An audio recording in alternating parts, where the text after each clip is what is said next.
Hello students, welcome to Eloquent English classes and this is your Jyoti ma'am. Dear students, today we are going to study the fourth poem of Flamingo book for class 12th. And the name of the poem is A Thing of Beauty by John Keats. So before beginning this poem, let's know about the poet. तो poet के बारे में सबसे पहले हम जान लेते हैं. John Keats ने ये poem लिखी है. And he was a romantic poet. He was born in 1795 in London and died at the age of 25 due to tuberculosis. सिर्फ 25 साल तक ही वो जिए, लेकिन जो काम करके गए, जो पोएम्स लिख के गए और जो उनकी क्रिएशन है वो आज भी पढ़ी जाती है, एडमायर की जाती है, उनकी आज भी रेलेवेंस है, उनकी आज भी इम्पोर्टेंस है. और एक खास बात इस पोएट की ये है कि his poems are full of sensual imagery. Sensual imagery क्या होता है कि हमारे जो सेंसेस हैं वो एंगेज करता है पोएट. मतलब कि जो इस तरीके से लिखा जाता है पोएम्स में, इस तरह से इमेजिनेशन होती है कि हम लोग भी वैसे ही फील करना शुरू करते हैं. हम जैसे पोएट लिखते जा रहे हैं वैसे ही हमें लगता है कि सच में ऐसा हो रहा है. हम भी पूरे फुल्ली एंगेज हो जाते हैं, पूरे हम उसके साथ जुड़ जाते हैं. तो ये चीज़ आपको बहुत मिलेगी इस पोएम में. बाकी ये जो पोएम है ये एंडेमियन ए पोएटिक रोमांस, एक एपिक पोएम है. एपिक होता है एक बिग लॉन्ग पोएम, एक लंबी पोएम है. एपिक होता है एक लॉन्ग पोएम या एक फिल्म अबाउट हीरोइक कैरेक्टर्स या पीपल, जैसे बाहुबली एपिक है एक, है ना. तो उसमें से ये लिया गया है और ये ओड है, इसको ओड बोलते हैं. थिंग ऑफ ब्यूटी जो ये पोएम है ना आपकी, इसको ओड कहते हैं. ओड किसको कहते हैं? जो किसी को संबोधित की गई हो, किसी को एड्रेस की गई हो, उसको बोलते हैं ओड. ठीक है. तो ये किसको एड्रेस की गई है? ये नेचर को एड्रेस की है. थिंग ऑफ ब्यूटी नेचर को एड्रेस की गई है, संबोधित की गई है. तो ये ओड है. ठीक है. अब हम ना इस पोएम को स्टार्ट करने से पहले दो चीज़ें समझ लेते हैं. एक होता है लिटरल मीनिंग किसी चीज़ का और एक होता है फिगरेटिव. लिटरल का मतलब होता है वो जैसे बात कही वैसे, जैसे मेरे सर में दर्द है, अब सर में दर्द है मतलब सर में दर्द है. और एक मैं यूँ इस बात को ऐसे भी कह सकती, my head is eating circles. इसका मतलब भी यही हुआ कि मेरे सर में दर्द है, लेकिन मैंने क्या बोला? हेड इज ईटिंग सर्कल, जरा घुमा के बात करती. ठीक है.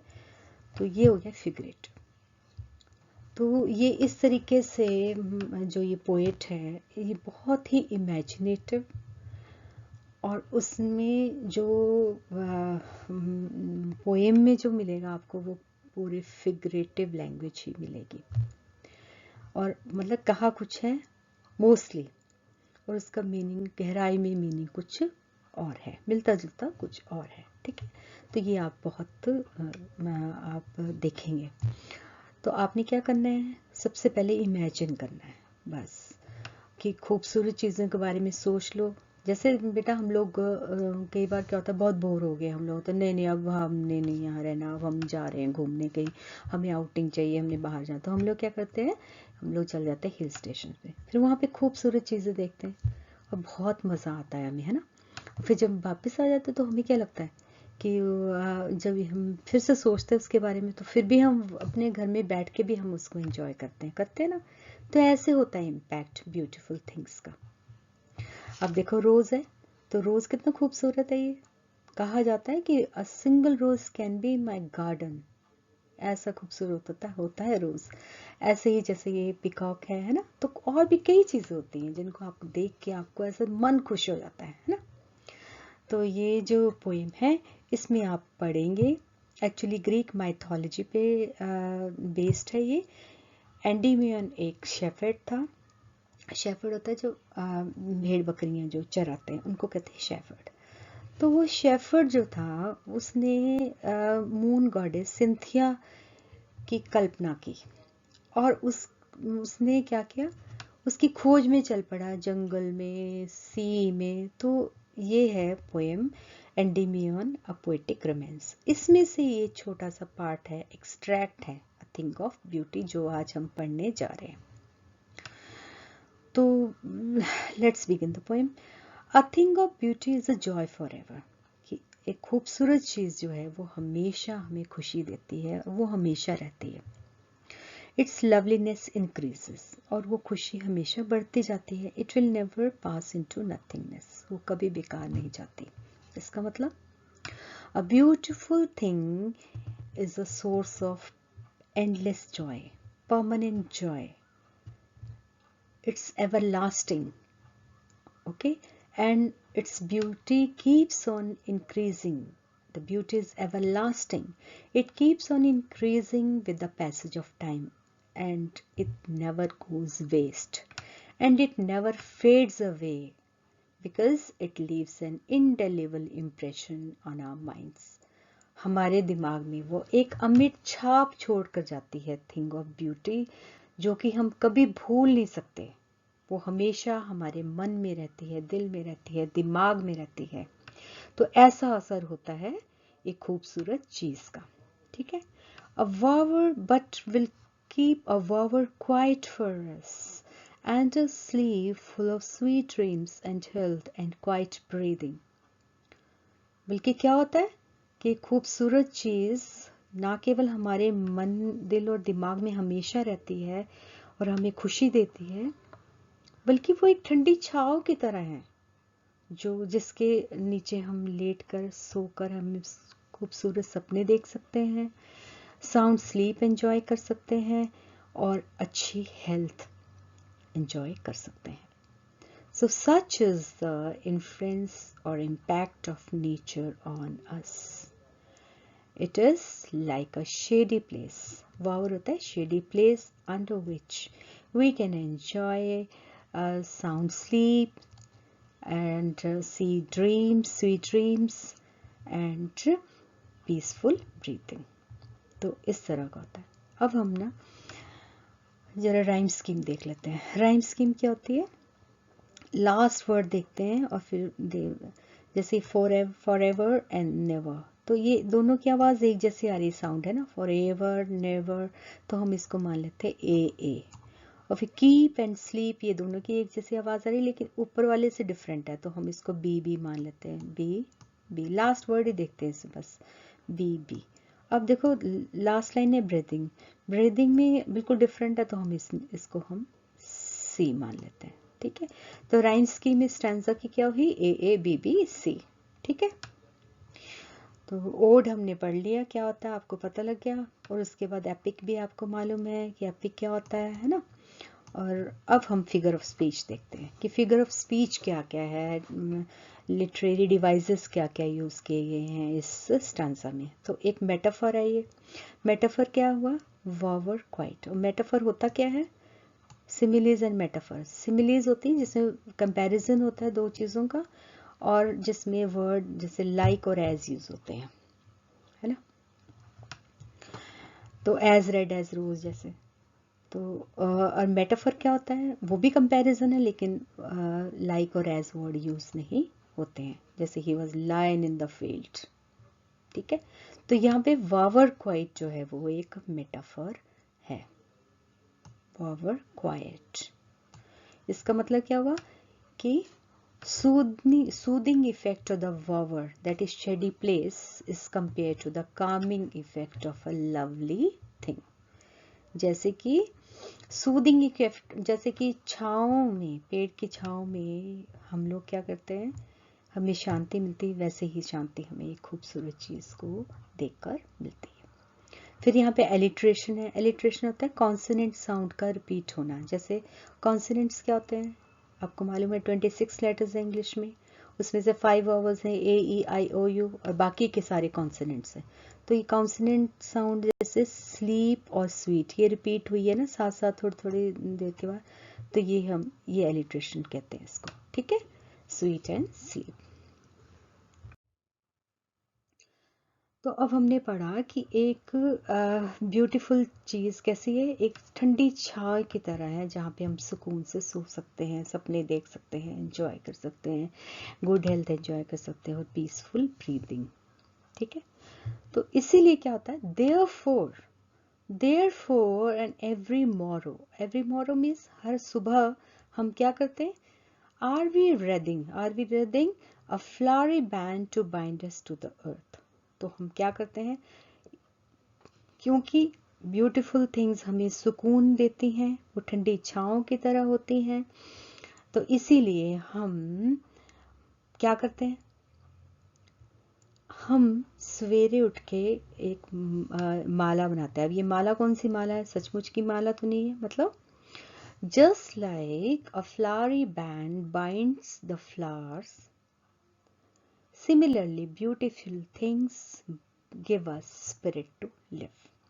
जैसे ये फ्लावरी बैंड बनाया ना, देखो ये लड़की ने बैंड पहना हुआ, फ्लावरी बैंड, तो जैसे ये फ्लावरी बैंड बनाया है, ये बांध के रखा हुआ है, फुल खूबसूरत चीज़ें, इसी तरह से खूबसूरत चीज़ें जो है हमें दुनिया को फिर से फेस करने का एक नई स्पिरिट देती है। ठीक है, कौन सी दुनिया? Spite of despondence of human dearth, हाँ, दुनिया में बहुत ही उदासी है, डिस्पोंडेंस सैडनेस है, ह्यूमन डर्थ तक कमी, इनह्यूमन होता है अच्छी क्वालिटीज़ की कमी होना, तो अच्छी क्वालिटीज़ की कमी है दुनिया में, अच्छे लोगों की कमी है, उदासी बहुत है, सैडनेस है, अनहेल्दी वेज लोगों ने अपना रखे हैं अपने गोल्स को पूरा करने के लिए, और बहुत ही परेशानियों में हैं। लेकिन इन सब के बावजूद भी, ये सारी चीज़ें हैं जीवन में, लेकिन इसके बावजूद भी एक थिंग ऑफ ब्यूटी जो है वो हमें एक नई प्रेरणा देती है इनको फेस करने के लिए। It is a beauty which gives us the spirit to live. Otherwise, the world is full of disappointment, cruelty, sadness, hatred, envy, deceit, and malpractices. And where there is lack of good human beings, अच्छे लोगों की कमी है ना? तो कहते yes, हाँ, in spite of all, ये सब होने के बावजूद some shape of beauty moves away the pall from our dark spirits. किसी beauty in any form, हाँ ये सब चीज़ें हैं, मैं मानता हूँ ये सब चीज़ें हैं, लेकिन फिर भी इन सब चीज़ों के होने के बावजूद भी कोई भी ब्यूटीफुल थिंग किसी भी फॉर्म में, कोई भी ब्यूटीफुल थिंग जो है वो हमें हमारे दुखों को दूर कर देती है, और हमें हमारे जो डार्क स्पिरिट्स हैं, हमारे जो गलत जो चीज़ें हैं या मिसफॉर्च्यून्स हैं, ये सारी चीज़ें जो है वो हम भूल जाते हैं किसी भी खूबसूरत चीज़ को देखकर। तो जैसे in spite of all the vices, बुराइयों के होने के बावजूद भी, it is a beauty in any form which drives away sadness and gives us pleasure. ठीक है, तो अब का सच द सन, अब ब्यूटीफुल थिंग्स क्या क्या हैं? Such the sun, the moon, trees old and young sprouting a shady boon. Such the sun, इसी तरह से सूरज है, जैसे चांद है, जैसे ट्रीज हैं, यंग एंड ओल्ड ट्रीज हैं, तो ये क्या करते हैं? हमें शेड देते हैं। तो ये अब हम देखें, एक चीज़ मैं आपको बताना भूल गई, स्पाइट का मतलब है इन स्पाइट ऑफ। अब ये स्पाइट क्यों लिखा है? इसको बोलते हैं पोइटिक लिबर्टी। पोइट्स क्या करते हैं ना, अपनी पोइम को राइम देने के लिए, उसको जरा ठीक से प्रेजेंट करने के लिए अपने हिसाब से वर्ड्स की काटापीटी कर लेते हैं। ठीक है, तो इसलिए उन्होंने इंस्पाइट नहीं लिखा, थोड़ा और लग जाना था, इसलिए स्पाइट लिख दिया। ठीक है, तो अब इसका मतलब मैंने आपको अभी समझा दिया। तो अब हम देखते हैं कि थिंग्स ऑफ ब्यूटी क्या है। थिंग्स ऑफ ब्यूटी जैसे सन, मून, सन क्या देता है हमें? Energy, moon symbolic of beauty, trees क्या देते हैं? शेड देते हैं, young, old and young trees क्या देते हैं? शेड देते हैं, और ये सारा क्या है? हमारे लिए वरदान से कम नहीं है। ठीक है, तो ये सारे ब्यूटीफुल थिंग्स हैं जो हमें भगवान ने दिए हैं, हमें वरदान के रूप में। ये बून है हमारे लिए, ब्लेसिंग्स हैं हमारे लिए। ठीक है, अब हम लिटरेरी डिवाइसेस देख लेते हैं जरा। मेटाफर यूज हुआ है, wreathing a flowery band. Wreathing a flowery band, तो ये यहाँ पे देखा ना, we are wreathing a flowery band to bind us to the earth. जैसे हम लोग खूबसूरती को एक फ्लावर बैंड में बांध लेते हैं, उसी तरह से ये खूबसूरत चीजें हमें दुनिया से बांधती हैं।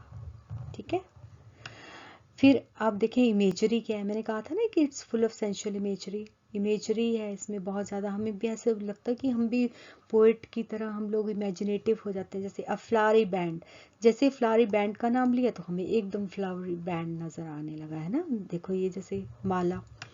फिर एलिट्रेशन है यहाँ पे, जैसे स्प्राउटिंग शेडी एस की रिपीट हुआ ना बार बार इधर, तो ये आ गया आपका स्प्राउटिंग शेडी, और ये एलिट्रेशन है। फिर एंटीथेसिस होता है वो पुरानी opposite words put together. Opposite words like old and young दोनों ऑपोजिट है ना, तो इसको बोलते हैं एंटीथेसिस। तो ये है कुछ एक literary devices.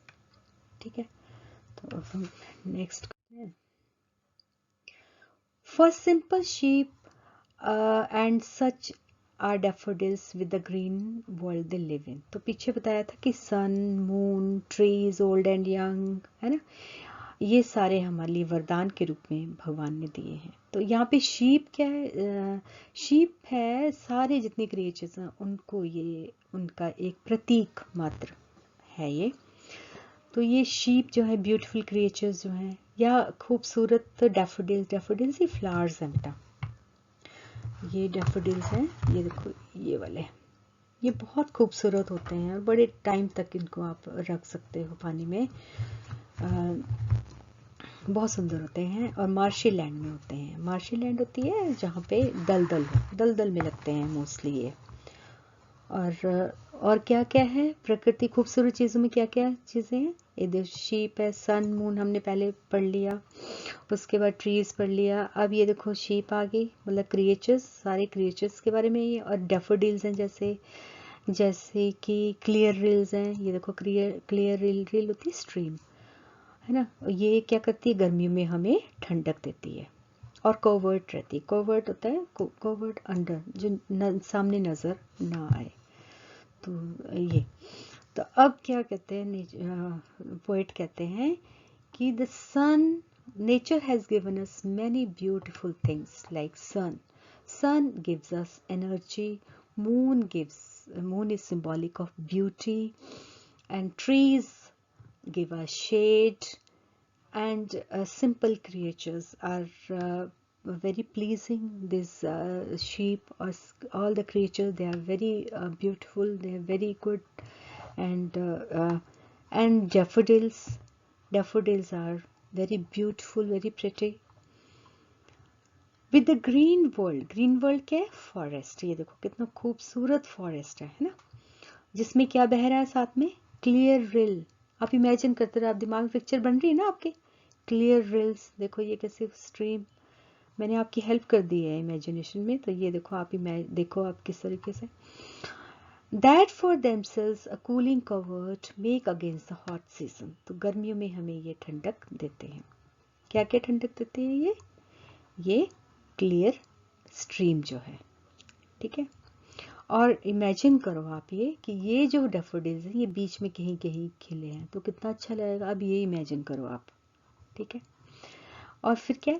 The mid forest brake. और क्या क्या है beautiful thing? Mid forest brake होता है, ये देखो ये फर्न, पता नहीं आपको देख सक रहे हैं आपके नहीं, ये फर्न है, फर्न ये इस तरीके से बड़ा खूबसूरत सा एक प्लांट होता है, और मोस्टली ये पानी के साथ साथ होता है। बड़े सुंदर से लीव्स होती हैं इसकी, बड़ी बड़ी, आप शायद देख पाए।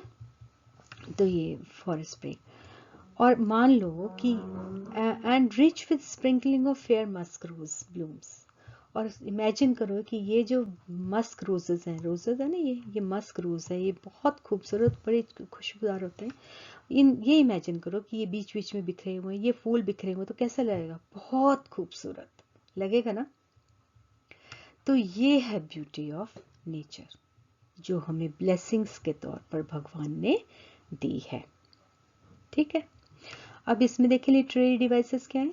एलिट्रेशन है, सिंपल शीप, है ना, फिर साथ में क्या है, इमेजरी। इमेजरी तो बहुत है, आप देख ही रहे हैं क्या क्या है। जैसे daffodils with green world they live इन, हमें एकदम दिमाग में पिक्चर आ गई कि डैफोडिल्स हैं, ये सारे इधर उधर बिखरे हुए हैं, क्लियरली ये तो नज़र आ रही है। फिर मिड फॉरेस्ट ब्रेक है, ये है ना, फर्न्स है। फिर स्प्रिंकलिंग फेयर मस्क रोजेज, ये इधर उधर चारों तरफ ये लगे हुए इधर उधर, आप इमेजिन करो ये सारी जगह लगे, कितना खूबसूरत लगेगा ना। तो ये है ब्यूटी ऑफ नेचर, जो हमारे दिमाग से, दिल से कभी जा ही नहीं सकते, हमेशा हमारे मन में एक प्रिंट आउट सा बन जाता है, प्रिंट हो जाती है हमारे मेमोरी में। इतनी खूबसूरत ये ब्यूटी है। और ये तो ब्यूटीफुल थिंग्स हैं, और साथ में आप पोएट कहते हैं कि and such too is the grandeur of dooms, the grandeur of dooms we have imagine for mighty dead. और इसी तरह से एक थिंग ऑफ ब्यूटी और भी है, वो क्या है, शान। किसकी शान, जो वॉरियर्स अपने देश की सेवा करते या मानवता की सेवा करते करते शहीद हो गए, उनके बारे में जब हम सोचते हैं तो हमारा सीना गर्व से भर जाता है, हम बहुत खुश हो जाते हैं, ऐसे लगता है मतलब जोश आ जाता है ना। तो वो भी एक ब्यूटी है ना। And such too is the grandeur of tombs we have imagined for the mighty dead, all lovely tales that we have heard or read, an endless fountain of immortal drink pouring onto us from the heaven's spring। कहते जो ये बहादुर लोगों की जो शहादत है, जो शान है, वो भी कोई कम ब्यूटीफुल या इंस्पायरिंग नहीं है। आपको याद होगा जब आप बचपन में स्टोरी सुनते थे अपनी दादी नानी से या अपनी मम्मा पापा से, तो वो बातें, वो स्टोरीज आज भी अगर आप याद करो बड़ा अच्छा सा लगता है ना। आप भी छोटे बच्चों को वो सेम स्टोरी सुनाने शुरू कर देते हैं, या एक बड़े महान योद्धाओं की बात आती है, फ्रीडम फाइटर्स की बात आती है, तो आप लोग ऐसे जोश से भर जाते हैं, है ना, होता है ना से। तो ये भी बहुत ब्यूटीफुल और इंस्पायरिंग है, ये भी एक थिंग ऑफ ब्यूटी से कम नहीं है उनकी शान, ठीक है। तो और लवली टेल्स जो हमने सुनी है, ये सारी जो है वो they are all thing of beauty, and these beautiful things are like fountains of immortal drink from God to us, और ये हमें भगवान ने दी है। And these things inspire us to have faith in goodness। और ये चीज़ें, दुनिया में बहुत बुराई है, बहुत टॉर्चर्स हैं, बहुत ही डिफ़िकल्टीज़ हैं, बहुत ही मिसफॉर्च्यून्स है, लेकिन फिर भी ये चीज़ें जो हैं हमें हमेशा एक नई स्पिरिट देती हैं, एक नया हौसला देती हैं, एक नया जज्बा देती हैं जीवन को जीने का। यही असर होता है थिंग ऑफ ब्यूटी का, जो कि हमें भगवान ने भर भर के दी है। और ये इमॉर्टल ड्रिंक है, जैसे अमृत होता है, ये नेक्टर है हमारे लिए जो भगवान ने हमें दिया है। हेवन स्प्रिंग, हेवन स्प्रिंग मतलब ब्रिंक होता है एज, जो भर भर के दिया है। जैसे अब मैंने इसका कुछ ज़्यादा ऐसा रेलेवेंस नहीं है इस फोटो का, लेकिन मैं इसलिए कि किस तरीके से ये देखो ओवरफ्लो कर रहा है ना पानी से, बहुत ज़्यादा है ना ऐसे। इसी तरह से भगवान ने हमें बहुत कुछ दिया, बहुत ज़्यादा दिया है, और वो वरदान से कम नहीं है। तो दिस इज़ योर पोएम। और अब हम देखेंगे लिटरेरी डिवाइस। तो लिटरेरी डिवाइस मेटाफर है, यहाँ पे देखो आप, एक इमॉर्टल ड्रिंक, इमॉर्टल ड्रिंक, ये ब्यूटीफुल थिंग्स जो हैं वो इमॉर्टल ड्रिंक की तरह हैं, ठीक है। They are like never ending drinks. और इमेजरी इसमें मैंने नहीं लिखी, तो आप ये देखो, आप जैसे ग्रैंडर ऑफ टूम्स, आपको एकदम ऐसे कुछ पिक्चर आ गई दिमाग में कि मतलब कोई शानदार हीरोइक डीड्स वाला, या कोई पेट्रियट, या कोई भी मतलब जो महान लोग हैं जिन्होंने अपने देश के लिए अपनी शहादत दी है, उनकी पिक्चर एकदम दिमाग में आ जाती है ना, जैसे महात्मा गांधी के बारे, या और कोई भी। तो फिर इस तरीके से, और फिर जैसे टेल्स हैं तो लवली टेल्स, माइटी डेड, जैसे माइटी डेड है ना। तो ये सारे endless fountain of fountain of immortal drink, ये देखो ये सारी इमेजरी है, ठीक है, तो ये सारी इमेजरी है।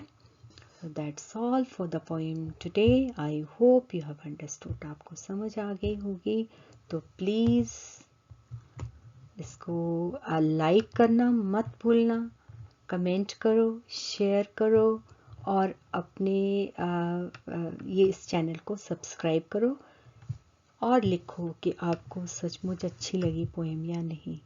ओके, तो please don't forget to like, share, comment and subscribe to my channel. Thank you very much.